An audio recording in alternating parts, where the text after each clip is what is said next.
For this video, I just want to kind of briefly go over ANOVA some more and focus on how to use those formulas.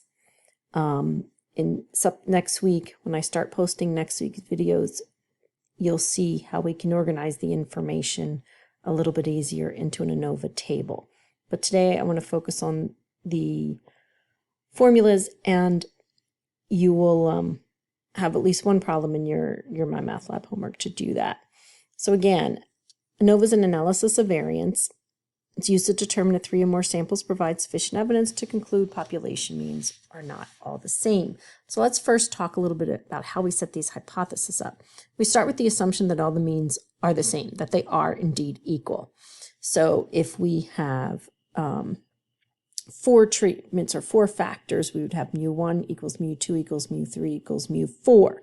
If we have 3, we do 3. Now, for the alternative, though, you need to state that all the means are not equal.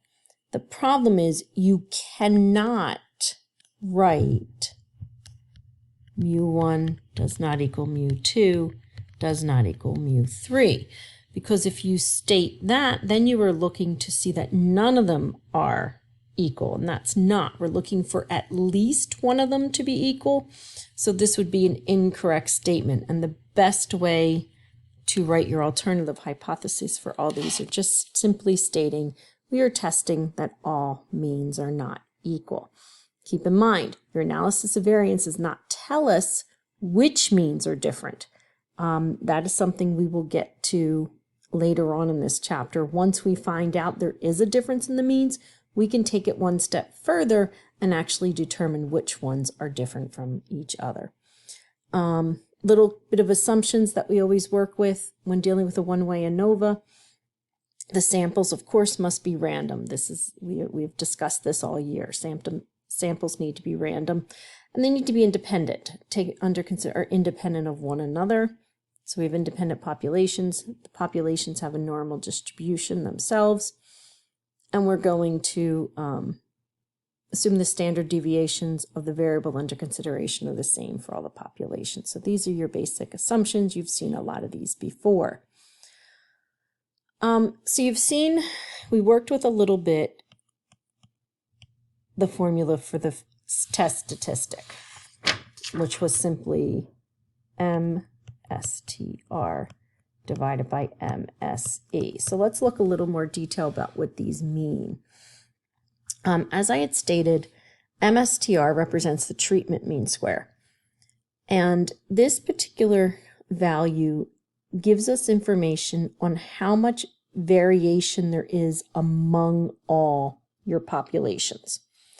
So the variation among the sample means, we're going to calculate it by using the treatment sum of squares divided by k minus 1. And k minus 1, you may recall, is the degrees of freedom of the numerator. SSTR is the treatment sum of squares, k is the population under consideration, so k minus 1 represents that degrees of freedom of the numerator.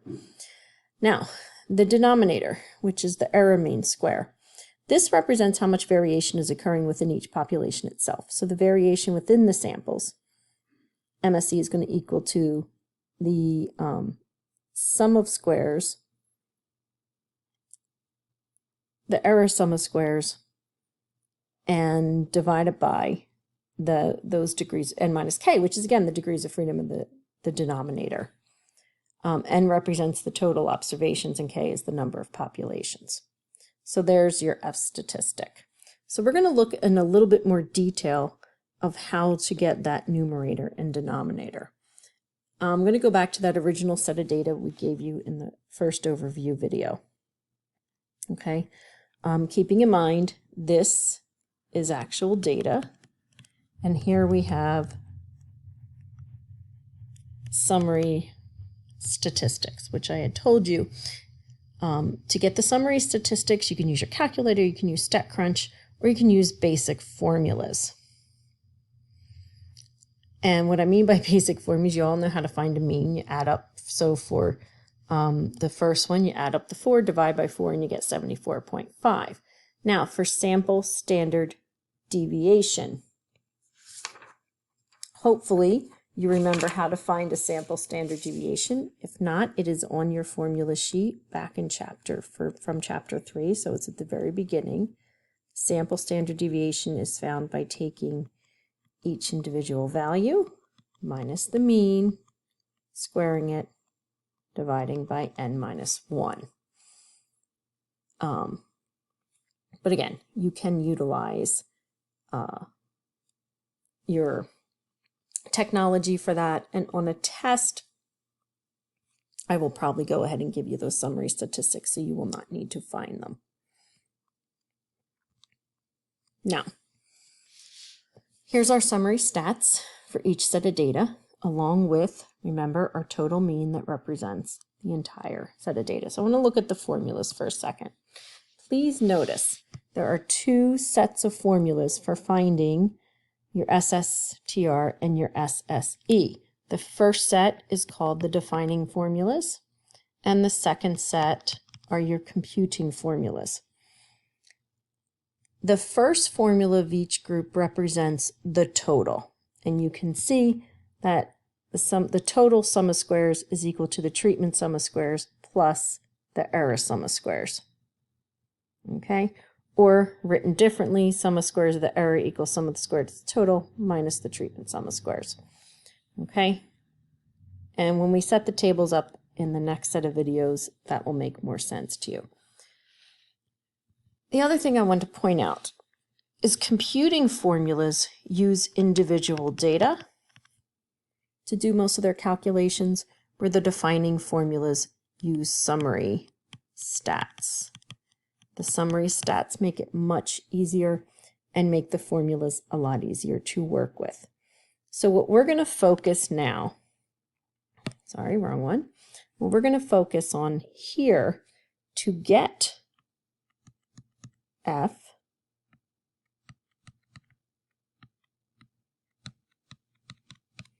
we have to first find the mean of the treatment, which is going to be equal to SSTR divided by, go back to your formula, see, it's right here, MSTR equals SSTR divided by K minus 1, and MSE to get our denominator is going to be SSE divided by N minus K. So if we take a look, these are the two calculations we need to make in order to get our F-test statistic. So let's talk about those two calculations, SSTR and SSE. Let's go back to our formula sheet. And we're going to use the summary statistics. Here is the formula for SSTR, and here is the formula for SSE. So let's take a look at SSTR first. Notice we are doing the summation of each population. We are doing an example with 4 populations, so it's going to be 4 summations. For each one, you start with the N for that population. Okay, X bar sub J, that's the mean of that particular population, and we're subtracting it from the total mean. So what we're looking for is the sum of the squares of the total mean from each individual population mean. All right, so what does that look like when working out our problem? Hold on, there it is. So we're going to start with the N1. N1 is 4 times X bar 1, which is 74.5. We're going to subtract X bar, 75.13, and square it. You're going to do that for each population. Second population is a 5. N2 is 5. X bar 2 is 75.4 minus again 75.13. Do it for the third. We have 3. The mean is 81 minus 75.13. And for the fourth one, our N4 is 4. Our X bar 4 is 71 minus, of course, that 75.13. Sorry, I forgot to put my squares. Got a little ahead of myself. And you are going to go ahead and plug that whole thing into your calculator. So you can hit pause, try the calculation on your own, make sure you're getting it right, but go ahead and plug that in. And when you are done, you should get about 175.17. Okay. Now our second calculation is for SSE. So let's take a look at that formula again. We're using summary statistics. We're using the defining formula for SSE. Notice summations. We're going to have 4 summations again. Now it's each population minus 1 times that population's sample standard deviation squared. So let's go back to our formulas. So now we're going to take n minus 1. So for section 1, notice my sample size is 4, so I'm going to use a 3 and then take 9.68 and square that. For my second one, when I do n minus 1, my sample size is 5 for section 2, so I'm going to put down a 4, and then the sample standard deviation squared. Sample size of the third one's 3, so 3 minus 1 is 2. Whoops, don't know why I put 81 there. 15.72 squared. And for the fourth one, sample size is 4, so 4 minus 1 is 3. 26.9 squared. So go ahead, hit pause, and calculate those. You should get 4,294.74. Again, in the next set of videos, I'm going to show you how to put a table together. It's going to really help you with these calculations and remembering how to do these calculations. But for now, let's just do one at a time. So we have SSTR. So again, to find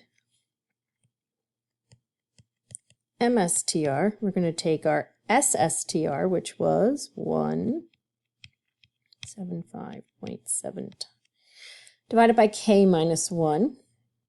Remember, there were 4 sections. So K is 4 because there's 4 populations. 4 minus 1 is 3. So put that in there.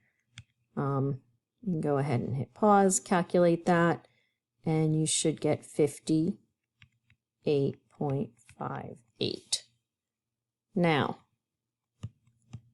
for MSE, we're going to take that 4,294.7 divided by n minus k. Remember, there were 16 total data points minus 4 populations, so that's 12. 16 minus 4. Go ahead and do that calculation, and it appears I get 357.89. Your F statistic then becomes the MSTR, 58.58 divided by 357.89, which gives me a value of something like 0.16, which is a ridiculously small F statistic, but that's okay.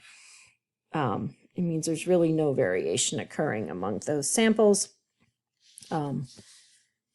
So we have no evidence to conclude that they're different.